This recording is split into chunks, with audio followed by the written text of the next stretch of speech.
Teorema central del límite.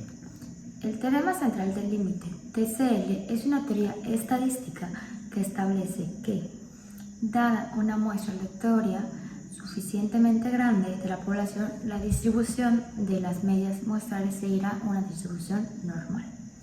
Además, el TCL afirma que a medida de que el tamaño de la muestra se incrementa, la media muestral se acercará a la media de la población.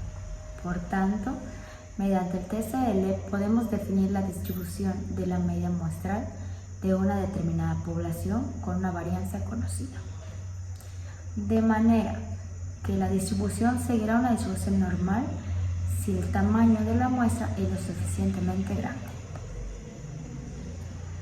Así, cuando un dato o resultado es la suma de contribuciones independientes de igual magnitud y con un tamaño típico, este resultado corresponderá a una distribución gaussiana. Siempre que el número de contribuciones, el número de sumados, sea un número considerable, no pequeño.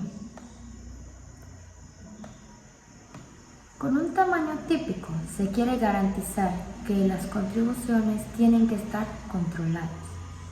Esto es, las contribuciones extremas tienen que estar controladas por una probabilidad muy pequeña. En jerga matemática, las contribuciones tienen que tener varianza finita. Este teorema asegura de manera esquemática que cuando sumamos un número grande de variables, la variable resultante sigue una distribución normal.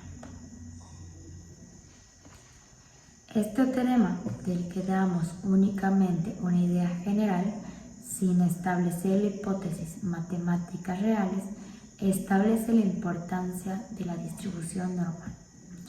Su resultado es que, cuando se suma un número grande de variables aleatorias, la variable resultante es una variable con distribución aproximadamente igual a la distribución normal.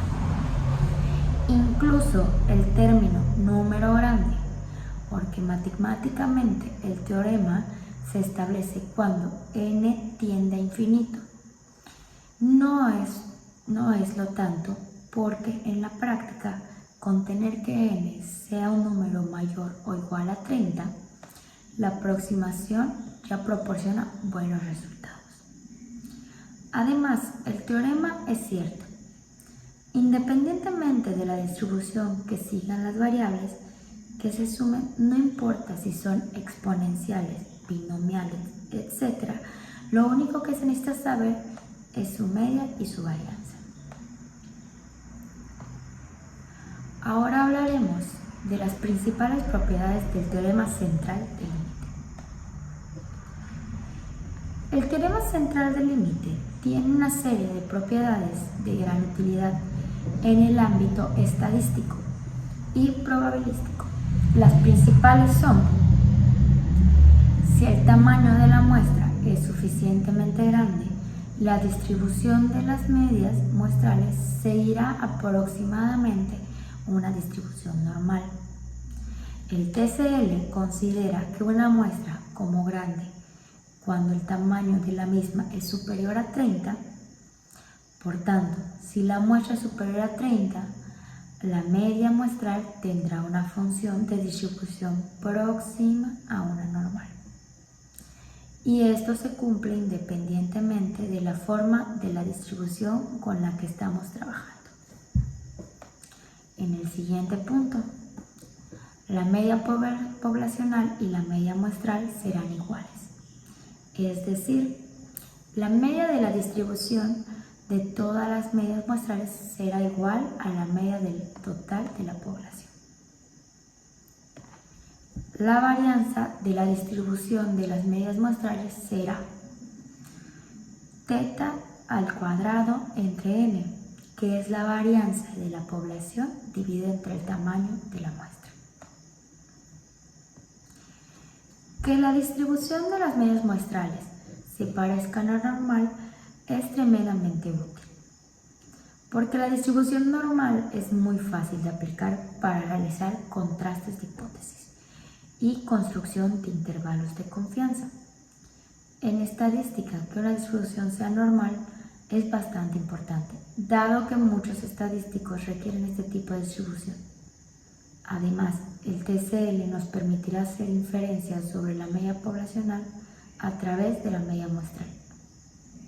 Y esto es de gran utilidad cuando por falta de medios no podemos recolectar datos de toda la población. Ejemplo del teorema central del límite. Imaginemos que queremos analizar las rentabilidades medias históricas del índice S&P 500, que como sabemos tiene unas 500 compañías dentro del mismo, pero no tenemos suficiente información como para analizar la totalidad de 500 compañías del índice. En este caso, la rentabilidad media del S&P 500 será la media poblacional. Ahora bien, siguiendo al TCL, podemos coger una muestra de estas 500 empresas para realizar el análisis. La única limitación que tenemos es que la muestra tiene que haber más de 30 compañías para que se cumpla el teorema. Entonces, imaginemos que cogemos 50 compañías del índice de manera aleatoria y repetimos el proceso varias veces. Los pasos a seguir del ejemplo serían los siguientes. Paso 1.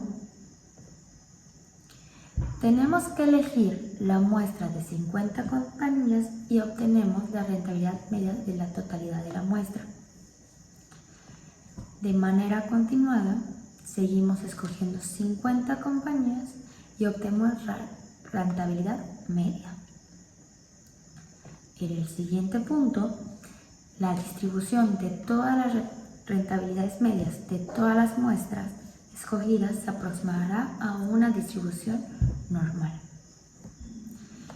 Y como último punto, las rentabilidades medias de todas las muestras seleccionadas se aproximará a la rentabilidad media del total del índice, tal y como demuestra el teorema central del límite. Por tanto, mediante inferencia de la rentabilidad media de la muestra podemos acercarnos a la rentabilidad media del índice. Ahora vamos a hablar de la estimación. El objetivo principal de la estadística inferencial es la estimación. Esto es mediante el estudio de una muestra de población se quiere generalizar las conclusiones al total de la misma.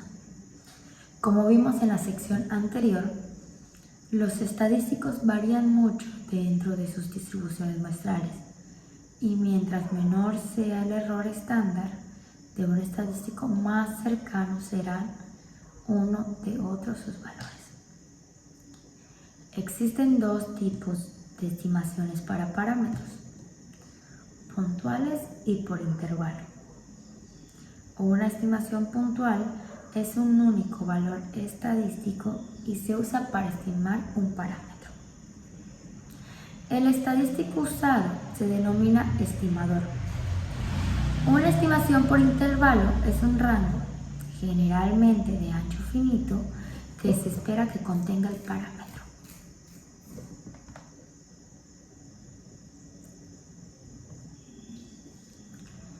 Estimación o estimar es el proceso de encontrar una aproximación sobre una medida,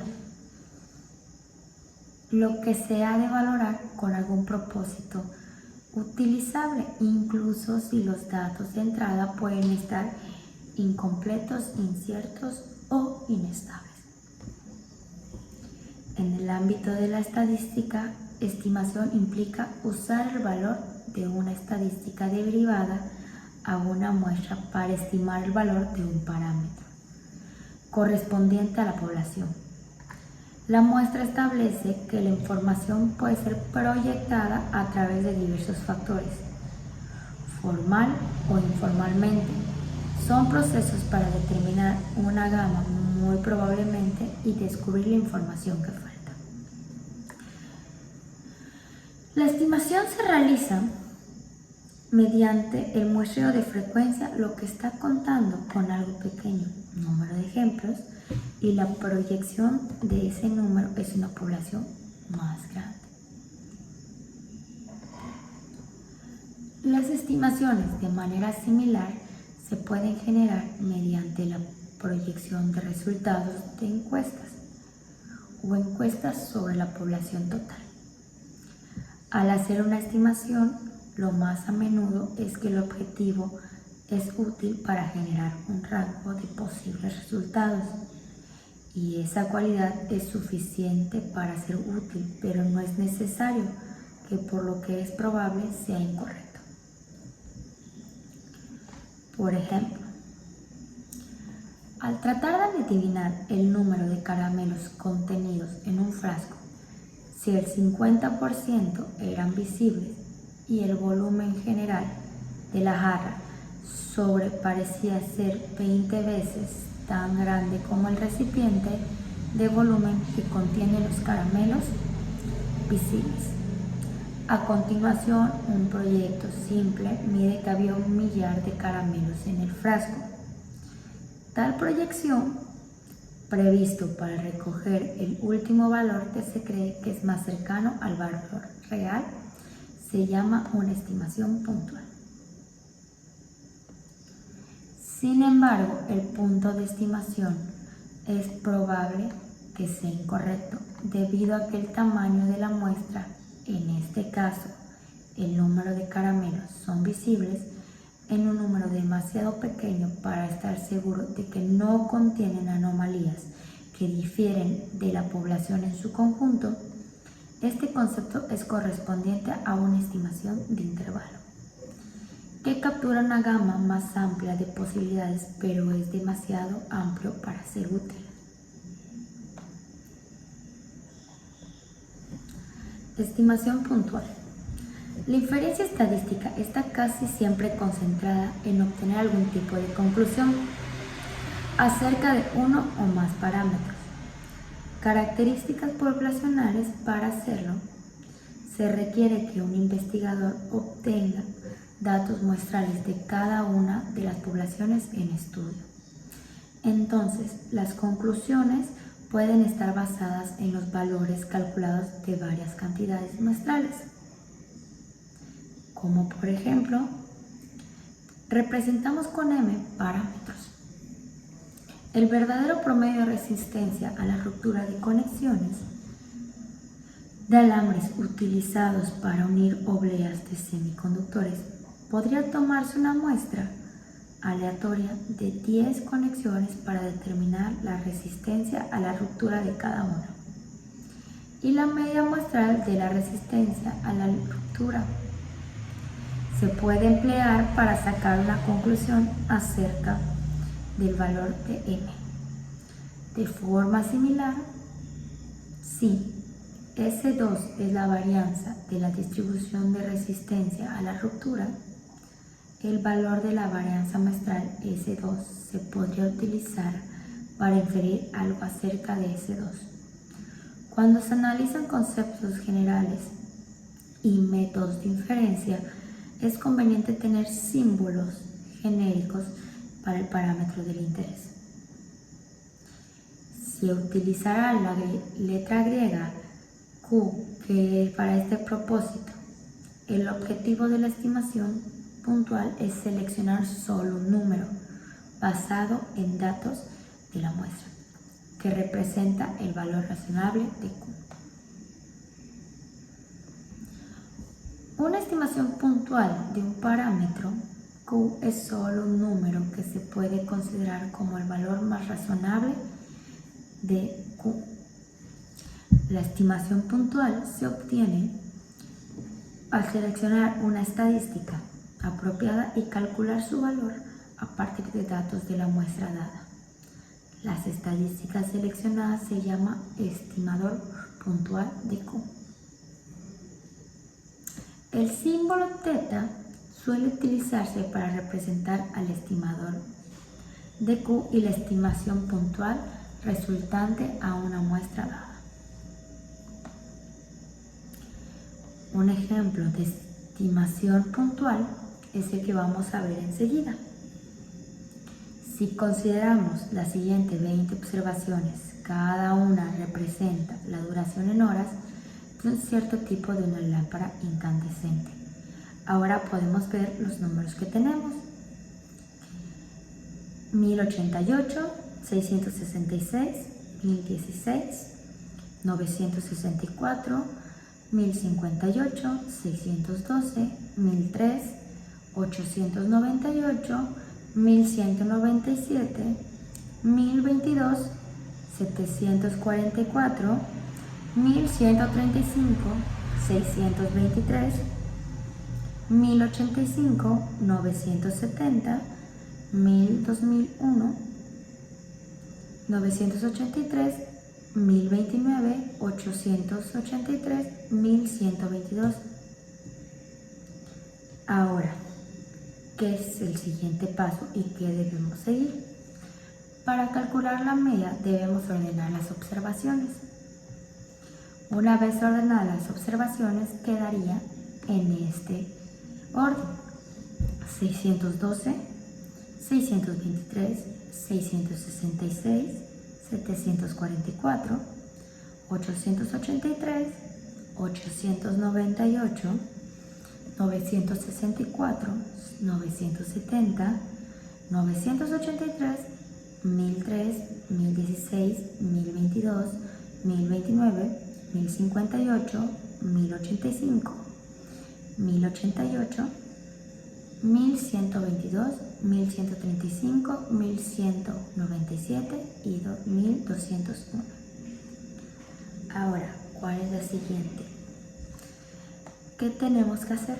Como en este caso tenemos 20 observaciones, es decir, tenemos 20 cifras, la mediana será el promedio de los dos centrales. Ahora, con esta fórmula que se ve en la pantalla, es con lo que sacamos cuál es la mediana.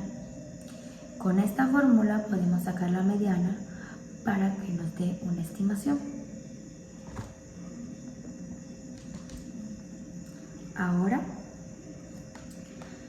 la estimación por intervalos consiste en establecer el intervalo de valores donde es más probable se encuentre el parámetro.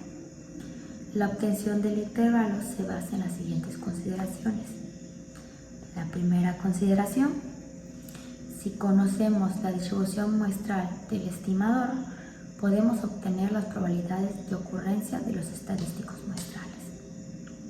Ahora, el siguiente sería: si conociéramos el valor del parámetro poblacional, podríamos establecer la probabilidad de que en el estimador se halle dentro de los intervalos de la distribución muestral. Y el último, el problema es que el parámetro poblacional es desconocido y por ello el intervalo se establece alrededor del estimador. Si repetimos el muestreo un gran número de veces y definimos un intervalo alrededor de cada valor del estadístico muestral, el parámetro se sitúa dentro de cada intervalo. Es un porcentaje conocido de ocasiones. Este intervalo es denominado intervalo de confianza. Ahora, podemos darnos cuenta aquí que los valores menos 1.96 que multiplican la desviación típica de la distribución muestral son los valores cuya función de distribución es igual a 0.975 y 0.025 respectivamente, y se pueden obtener en las tablas de la distribución normal, estandarizada o de funciones en aplicaciones informáticas como Excel.